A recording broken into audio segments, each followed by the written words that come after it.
Pastamai of Reina Sera. Good afternoon, ladies and gentlemen. If I may give you the latest statistics from our good hard-working friends at Department of Health and Social Care. The total number of tests undertaken is 4,767. We have had 4,756 tests returned, which means we got 11 outstanding. There are 336 confirmed cases, and the meaning that today we have no new cases. Total active cases is 3, and I have another update here from the Department of Health and Social Care. As well as providing an update on the testing results, we've been asked to pass a message regarding dentists. I know this is on a lot of people's minds. We have received a number of queries on this difficult subject, particularly for those who require emergency dental work. Patient needs in this circumstance can be urgent. However, it is clearly very hard to deliver these services whilst adhering to social distance guidance. Department for Health and Social Care continues to work with all dentists and the Islands Dental Association towards the resumption of these services. A standard operating procedure to reopen all practices has been approved in principle, but they will be finalised next week along with quality assurance visits and discussions on the use of PPE and infection control, which Department of Health and Social Care would undertake. We will look to issue further advice and guidance as soon as we can, but until this time we ask that residents continue to contact the emergency dental number for any treatments. So with that, I just would like to say welcome to TT Week. It's starting tomorrow, and I know many of the fans around the world are going to be dejected. Why? Because we have no TT. But what I can tell you is that we have entertainment for TT Week. We have the TT Lock-In, which is going to feature the virtual TT, 8 days of entertainment starting next Saturday. Manx Radio have their own programme of events which will be very exciting, and in particular I always look forward to Roy Moore's Mountain Memories. And there is also ITV4, which will be featuring races of the last decade. And what I'd like you to do, is what I'm doing, is to actually promote TT. Why? Because normally TT will generate £37 million spent in our economy. Clearly tourists are not here on our island, and that is an impact on our economy. So every pound you're going to spend on our island is going to be very valuable for all our local businesses, which is why we need you to spend as much as you can in our local economy. The local multiplier effect would estimate that £1 spent equals £1.80 that goes around the economy. So many of you are returning to work. Some of the officers return to work this week. Next week we have some lifestyle services returning to work. This is great news, and this is because of the confidence in the results that we've actually been portraying each day as we come forward here. So what we want to do now is build confidence, because now we are coming out of lockdown, which was always going to be challenging, always going to be difficult, but we need you to have confidence to come out and to spend in our local economy. So Chief Minister talked yesterday about more work that we're doing around social distancing. He mentioned New Zealand. I quite like the Danish model, and we are collating more data on this because we think that we can do more and provide guidance for you, the public. So what I'd like to do at this particular point is also highlight in lockdown mental health. It's been mentioned before, we've had our clinicians talk about this, and the longer we're in lockdown, the more mental health issues there are. And that's why you and the Manx public have been so great to get to this particular point. But we must consider our neighbours, must consider our community, and that's why as we do more, particularly now with recreation being available, and in particular now for staycation opportunities. If you're not going away on holiday, you have a staycation opportunity. Campsites are open, self-catering is open, and please avail yourself of our beautiful island. We have many hundreds of miles of footpaths, we've got beaches, we've got glens, we've got moorland. Discover your island and share it. And that's what I meant with regards to this week, TT week. We got outstanding weather, which is a real shame for TT not being on. However, I want you to take pictures. I want you to actually share that on all your social media so that we can have a bounce back bumper year next year. And with that in mind, we are now planning for the Super Manx Bank holiday, which is coming up in August, which is the big 4-dayer. And there we want to really celebrate the Manx in general. So with that, I'd like to now take questions. And first up, I have Chris Kay from Energy FM. Pass the mic, Chris. Good afternoon, Minister Skelly. I like how you mentioned the importance of local businesses. Certain small business owners that I've spoken to, such as those who run salons, have said that it's not financially viable for them to open if they have to frequently deep clean, take in fewer clients and provide limited services due to social distancing. What plans are in place to ensure a number of small businesses won't be forced to collapse if these measures continue? There is continued support, and it is a choice for them to actually come back to work next week. And I know some of them are going to delay that. And this is one of the reasons why we're doing more work in terms of social distancing, which you rightly picked up on there, Chris. The World Health Organization recommendation is 1 metre, for example. And we know that, of course, we do have our schools reopening on the 15th of June, which is another a key component of returning back to some normality, because it's we recognise that some people are going back to work and industry's been able to work if they choose to do so, if it is safe, but we also recognise the importance of actually having children in school in order to do that. So this is all part of the return back to some form of normality. Can you envisage the restrictions being eased considerably in the next few weeks and months? I mean, you talk of the situation in New Zealand. They're now allowing gatherings of up to 100 people. Is that something we can expect to see in the Isle of Man in the next few weeks and months? We are taking in small steps, baby steps, as has been required. However, what we will say, given where we are, what we are, day 9 with no new cases, that's great news. And I want to say it once more, thank you to the Manx public, because it's your cooperation that has enabled us to get to this particular point.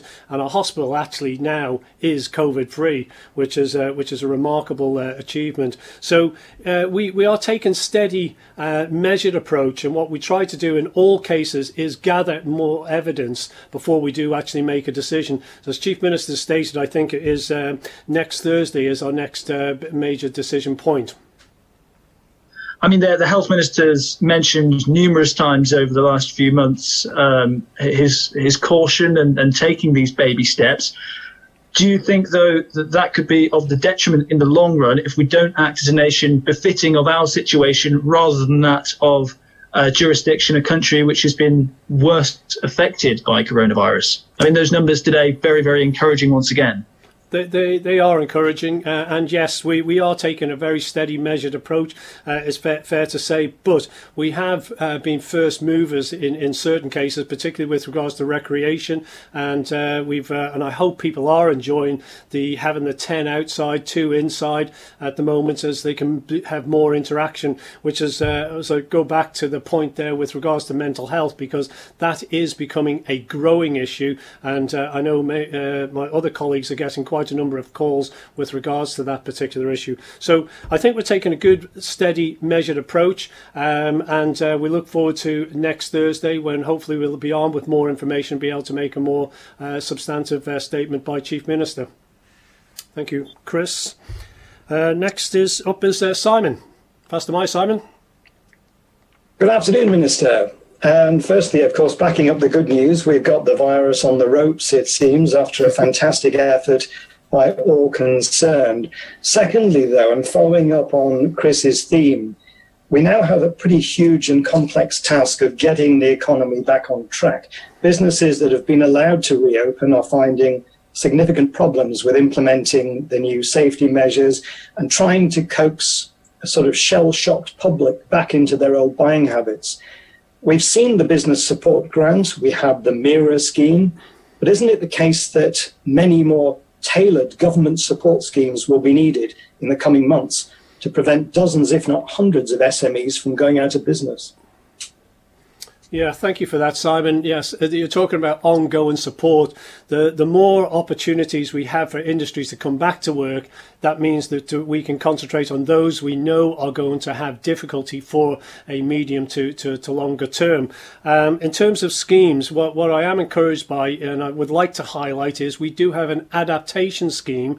We have had a number of applications already come through that, as businesses are demonstrating their real true innovation. I've been really very impressed with that, I have to say, in a host of different industries, and I'd recommend anyone who's thinking about their business to come to us and talk to us about an adaptation scheme, because that can be applied, and we can process that. So we do recognise there are certain sectors that are going to struggle for some time, and you're right, the word you used there, shell-shocked public, and that gets back to the word that I like to use, is about rebuilding confidence, so as they can actually go out and about in a relatively normal manner, with obviously the guidances in place.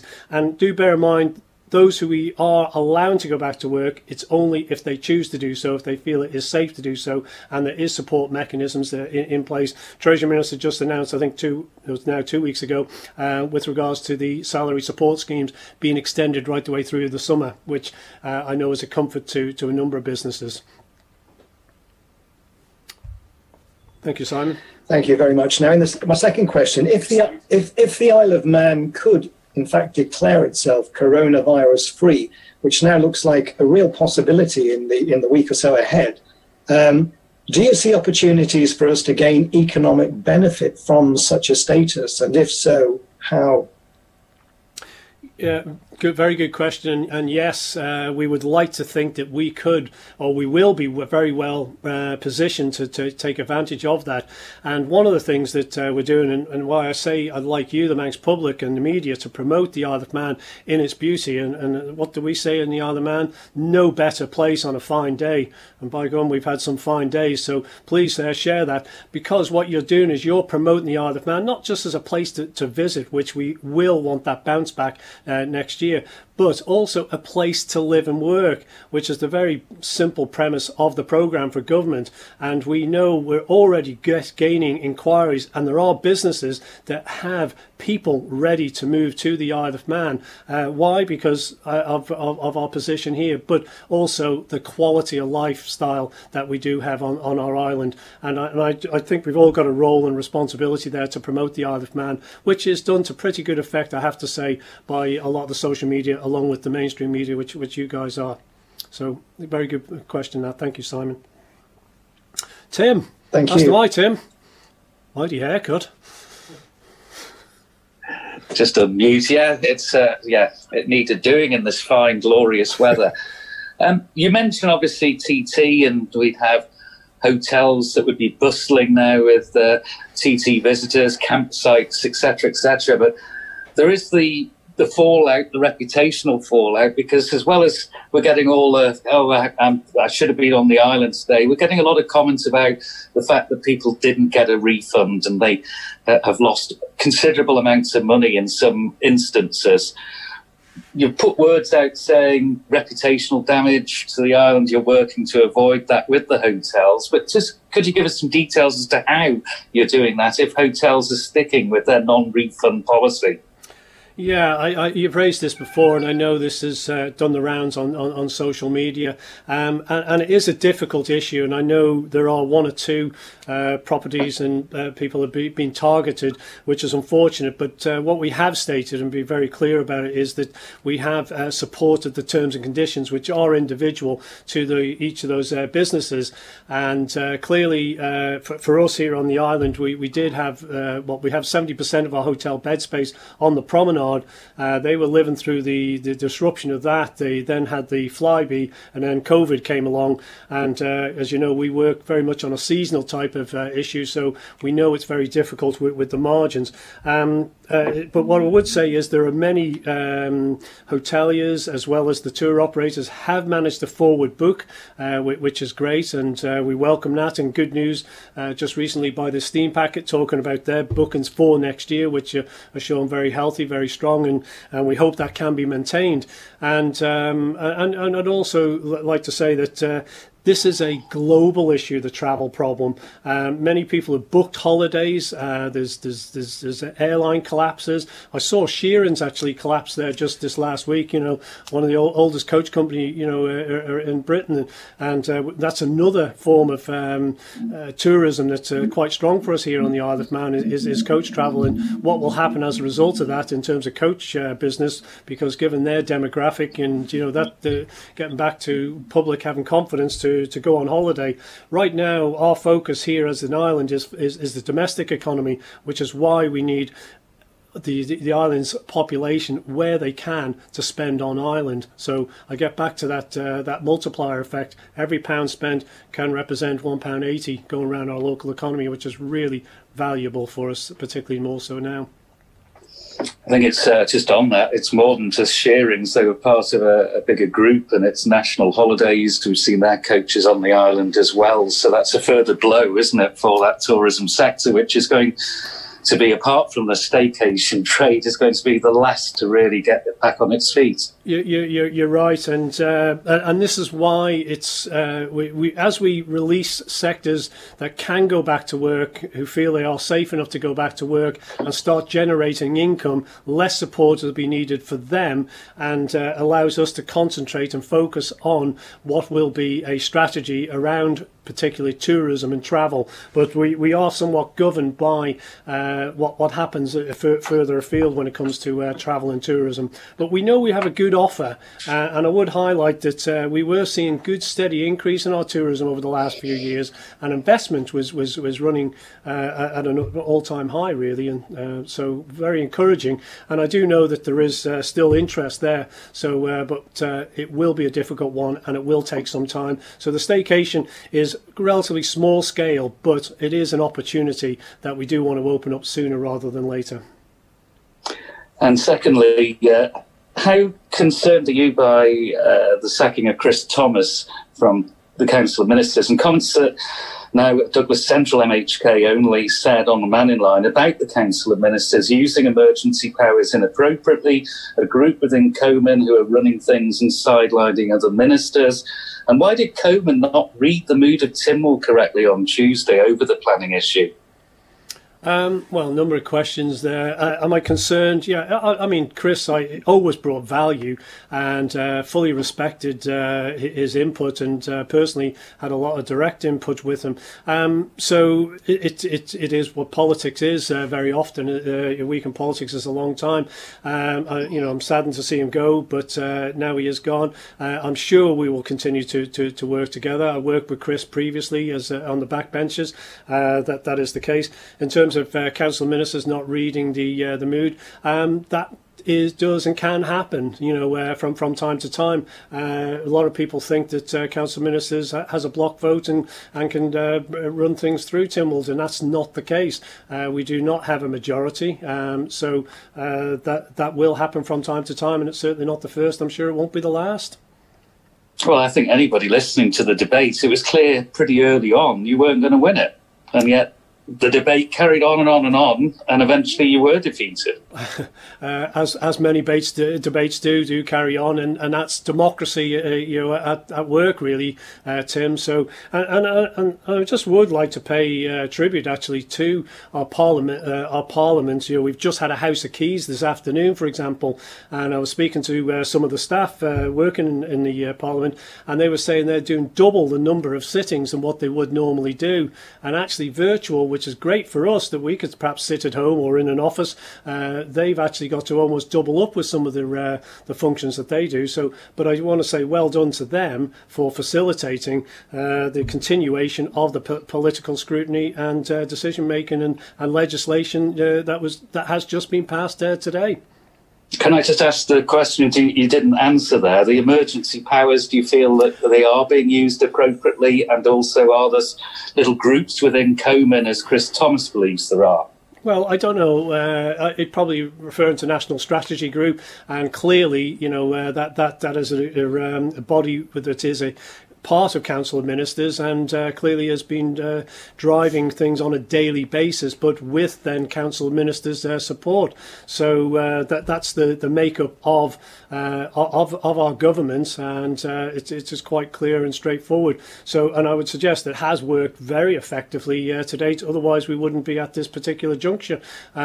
So, are there groups? You know, I don't know. There are always groups within political. We don't do necessarily party politics, but there are always groups of people who you know do vote together sometimes. But I would just suggest that we have been very effective to date.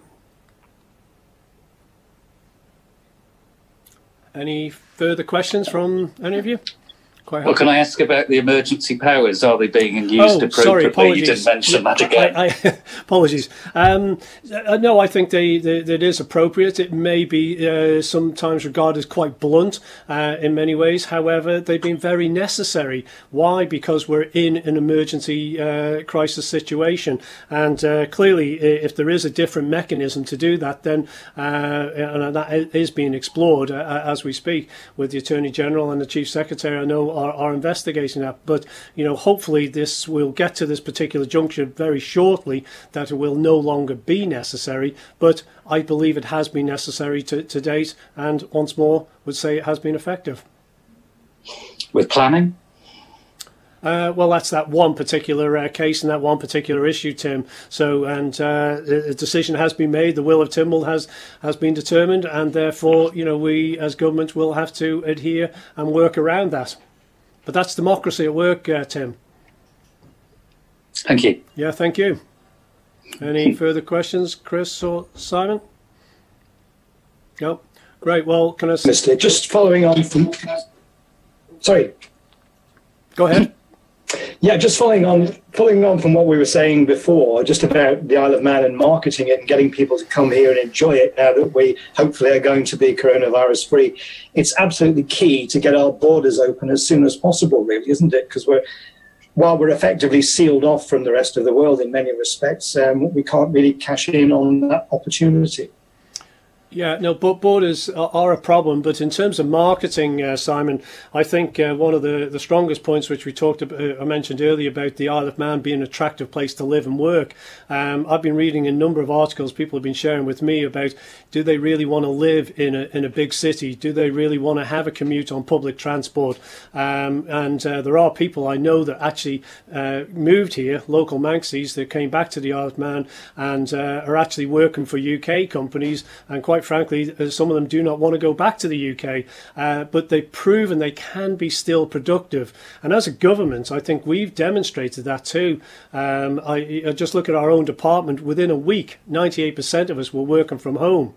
And we've been working 7 days in certain cases there, which just proved that we can be effective and still provide those vital services. And one of the other benefits of this is not long ago we were debating climate change. Well, one of the biggest advantages of climate change is us not getting in the car and going to work. So there is a direct benefit right there too. So I do think there is they call the new normal, and I think we'll see more of this. The private sector, I know, is discussing this very heavily at the moment because they see cost-cutting opportunities as a result of the new economy going forward, and government clearly needs to look at this as well on a more sort of permanent basis.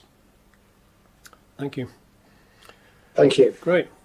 Okay, well, thank you very much. Appreciate the questions, and thank you once more to the Great Manx public. And I'll just leave it with you to say Tani Sushi, stay safe, Manan Sonderbrak, Isle of Man forever. Have a wonderful weekend and enjoy the TT fortnight. Good night.